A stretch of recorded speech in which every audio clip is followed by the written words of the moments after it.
ہونے پہ اتنا یقین اور ایمان رکھتے تھے، ہم تو 1 سال بعد جا کے بھی وہ سوچ نہیں سوچتے جو آپ روزانہ سوچتے تھے۔ آپ کے ہر دن کا آغاز کس طرح ہوتا، آپ کس طرح تجدید عہد کرتے، کہ کس طریقے سے اپنے دن کے آغاز کو کرتے، اپنے دن کو کیسے خوبصورت بناتے۔ آج کی مجلس میں یہ بات عرض کرتا ہوں۔ میرے عزیز بھائیو، گزشتہ مجلس میں 2 باتیں عرض کی تھی۔ نبی کریم صلی اللہ علیہ وسلم جب اٹھتے، سب سے پہلے تو اللہ کی تعریف کرتے، اور یہ دیکھیں میں بھی اور آپ بھی اپنے دل سے پوچھیں، کیا صبح اٹھتے کبھی مجھے یا آپ کو احساس ہوا ہے کہ اللہ نے مجھے ایک نئی زندگی عطا کر دی ہے؟ میں اس بات پہ اپنے رب کا شکر ادا کروں کہ مجھے ایک دن پھر موقع مل گیا۔ اسی طرح ہم یہ سوچیں کہ اللہ نے ایک موقع ہمیں پھر دے دیا، آئندہ سال میں ہم داخل ہو چکے ہیں، اور ہم میں سے کسی کو نہیں پتا کہ یہ سال پورا کر بھی پائیں گے یا نہیں پائیں گے۔ کتنے ہمارے بھائی بہنیں، ہماری مائیں، ہماری عزیزہ، ہماری بیٹیاں بیٹے ایسے تھے جو گزشتہ سال ہمارے سال انہوں نے 7 سال کا آغاز کیا تھا، لیکن آج وہ قبروں میں پڑے ہوئے ہیں۔ اللہ نے اگر ہمیں موقع دیا ہے تو ہمیں اپنے سال کا، اپنے مہینے کا، اپنے ہفتے کا، اپنے دن کا آغاز اس خوبصورت طریقے سے کرنا چاہیے جس طریقے سے ہمارے پیارے نبی جناب محمد الرسول اللہ کرتے تھے۔ آپ صبح اٹھتے، اور اٹھتے ہی سب سے پہلے جس طرح انسان اپنے حواس کو بحال کرتا ہے، اپنی آنکھوں کو ملتا ہے اور اٹھنے کی کوشش کرتا ہے، آپ فوراً زبان پہ پہلا کلمہ یہ ہوتا۔ آپ دیکھیں کیسی بدقسمتی ہے کہ آپ کسی سیاستدان، کسی حکمران، کسی بیوروکریٹ، کسی فوجی افیسر جب اس کا کوئی انٹرویو لیتا ہے، وہ کہتے ہیں اپنے دن کا آغاز کیسے کرتے ہیں؟ کوئی کہتا ہے میں چائے پی کے کرتا ہوں، کوئی کہتا ہے میں شیو کر کے کرتا ہوں، کوئی کہتا ہے فلاں کام سے میں آغاز کرتا ہوں۔ ہمارے پیارے نبی اللہ کی تعریف سے کرتے تھے صلی اللہ علیہ وسلم۔ الحمدللہ الذی احیانا بعدما اماتنا وإلیہ النشور۔ تمام تعریفیں اس اللہ کے لیے ہیں۔ اس نے شیو کر کے اللہ کو ناراض کیا، اس نے چائے پی، اپنا مزہ تو لے لیا، لیکن اس کے نے رب کی رضا کے لیے کچھ نہیں کیا۔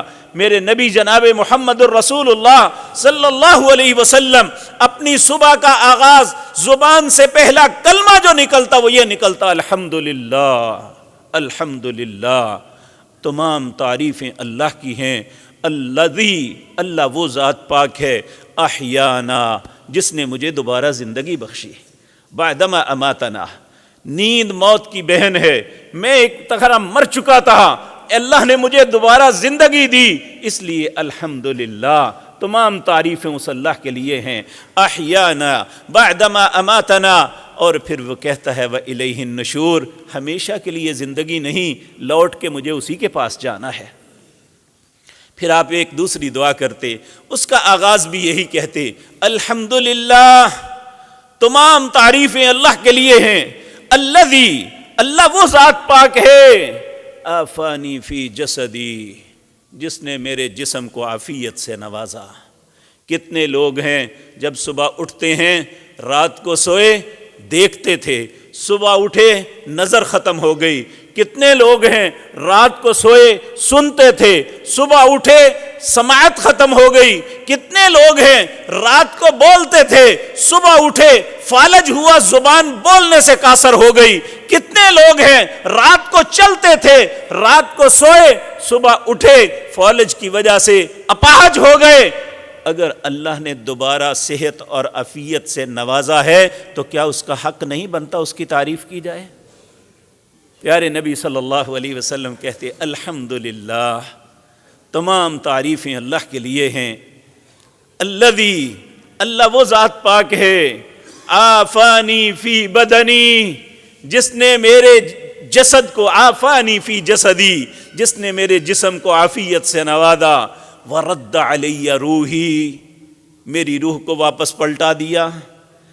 اور یہ بات یاد رکھیں، جب انسان کی موت آتی ہے روح ہمیشہ کے لیے نکل جاتی ہے، جب انسان سوتا ہے تو روح معطل ہو جاتی ہے، روح لٹک جاتی ہے، پھر اللہ اسے جب اٹھتا ہے تو واپس لٹاتا ہے تو یہ بیدار ہوتا ہے۔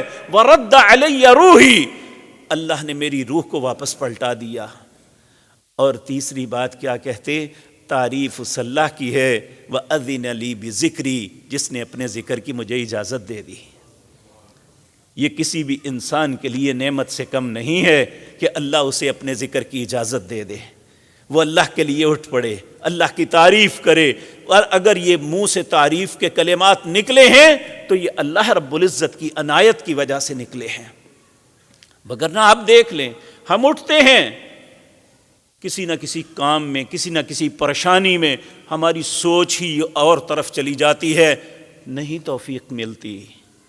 اس لیے میرے پیارے بھائیوں، ہمیں سوچنا چاہیے کہ جس طرح پیارے پیغمبر نے اپنے دن کا آغاز کیا تھا اپنے رب کی تعریف کرتے ہوئے، اسی طرح ہم کریں۔ ابھی اور کام نہیں کیا، کسی کام نہیں شروع کیا، تو آپ سورۃ آل عمران کی آیات پڑھ کے